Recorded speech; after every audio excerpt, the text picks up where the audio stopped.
Hi everyone, this is Fahad Mirza and I welcome you to the channel.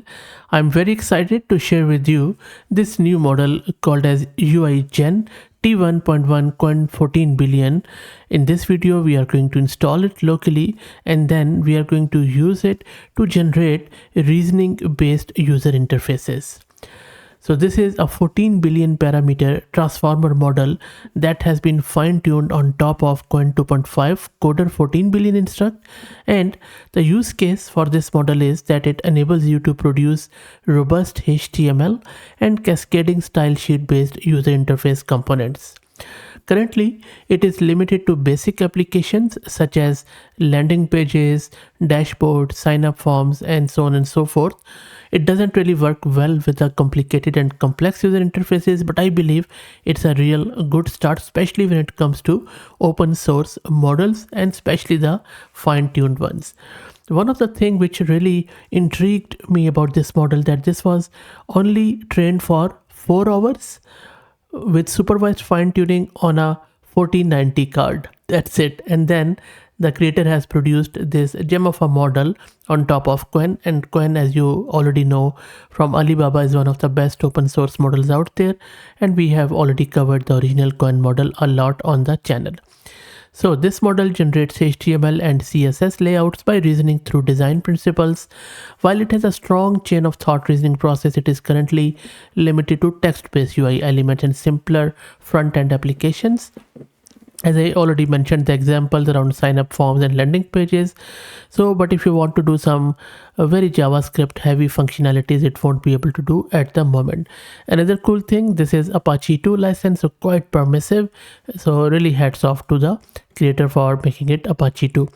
One confusion I have is that what about the base models licensing? Anyway, but you can check out the licenses on the model card, and then you can check it out if you're looking to put it in the production environment. Anyway, let's try to get it installed locally and then we will see how it works. Let me also give a huge shout out to our very good friend at Mast Compute who are sponsoring the VM and GPU for this video. If you're looking to rent a GPU on very affordable prices, I will drop the link to their website in video's description. Plus, I'm also going to give you a coupon code of 50% discount on range of GPUs. As you can see that I'm running UIGEN 22.04 and this is my GPU card, NVIDIA RTX 6000 with 48 GB of VRAM. Let's start by creating a virtual environment with Coda and then we will proceed with the rest of the installation. And now let's install all the prerequisites and then I'm launching my Jupyter notebook. Let's wait for it to get installed. This is going to take 2 to 3 minutes. While that happens, let me introduce you to the sponsors of the video, who are camelai.org, which is an open source community focused on building multi-agent infrastructures for finding the scaling laws of agents with applications in data generation, task automation, and world simulation. So also please do check them out. Okay, let's go back and check what is happening. Let's wait for it to finish. And now let's download the model. It's a 14 billion model, as you can see. And the model is being downloaded. There are 6 shards of it. And the last shard is being downloaded, almost there. And there you go. So it died on me because it just exhausted my VRAM. So it seems that this model won't fit on my 48 GB of VRAM. So it means that I would need an instance with a higher VRAM. So let me arrange a higher VRAM and then I will just reload it to see how it goes on that GPU with a higher VRAM. I guess I'm just going to go with some 80 GB one.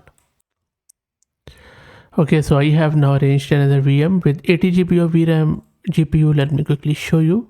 Again, this is the one A100 with 80 GB. Again, courtesy by our very good friend at Mast Compute. If you are looking to rent a GPU, again, please check them out. Really economical. So let's see how it goes. And if even this fails, I'm going to cry very hard. But I'm sure this is going to work because this is plenty of VRAM for this sort of model. And if it fails on this one, then this model is of no use anyway. So while it downloads, let's talk a bit more about the use cases. As I said, for basic UI elements it works fine, and then but you would need to do manual post processing to refine the UI output. So it doesn't mean that you will just ask it in a text prompt to generate a UI. It is going to generate it and you can deploy it in production straight away. That is not going to happen. So you would have to do the post processing here and there. Also, it the future use looks quite good, because if you are brave enough, you can even fine tune it further for specific front-end frameworks like React and Vue, etc. And you can even integrate it with some low-code, no-code UI generation tools. But as I said, if you're looking for a complex front-end application with JavaScript and all that stuff, it won't work. And also it won't give you a fully production-ready UI code out of the box. But still, I think a good improvement. So let's wait for this model to get downloaded, and then we will test it out to see what sort of thing it generates. And the model is eventually loaded onto our GPU. Let's do the inference. And for this one, I'm just using their provided prompt template and asking it to make a dark themed dashboard for an oil rig. And then it's a simple stuff where we are passing it to tokenizer to encode the input, and then model is generating the output. Make sure the max new tokens are over 12,000 as per model's requirement, and then we are printing the output after decoding it. And it is working through it. Let's also check the VRAM consumption here. So it is consuming, oh wow, over 57 gig of VRAM, which is quite a lot. Anyway, let's wait for it to come back. And there you go, it has printed the response here, and I am also saving it in the file so that I could open it in the browser. And there you go, you see that it has started with creating the plan of it. It is focusing on UI elements, but it needs to do a list of tasks, how the CSS styling would be done, and then some of the contents icons, and then it goes on and on. It is even doing the color palette decision around different color schemes. And then it has started, after it selected the font, Roboto or something, and then it is going with this HTML. So if you look at the HTML, it is very well formatted, I would say. A basic one, but still all the usual HTML elements are there with some of the CSS. And then it has closed it, and as I said, that I just saved it on my local system too. So if I open this index.html here, this is what it looks like. Pretty good, I would say, not bad at all. So this is a dashboard, production, analytics, settings, and all that stuff is there too. Of course, these are the inactive hyperlinks, but still. And then of course you can just take it as a boilerplate, and then you can start building on top of it.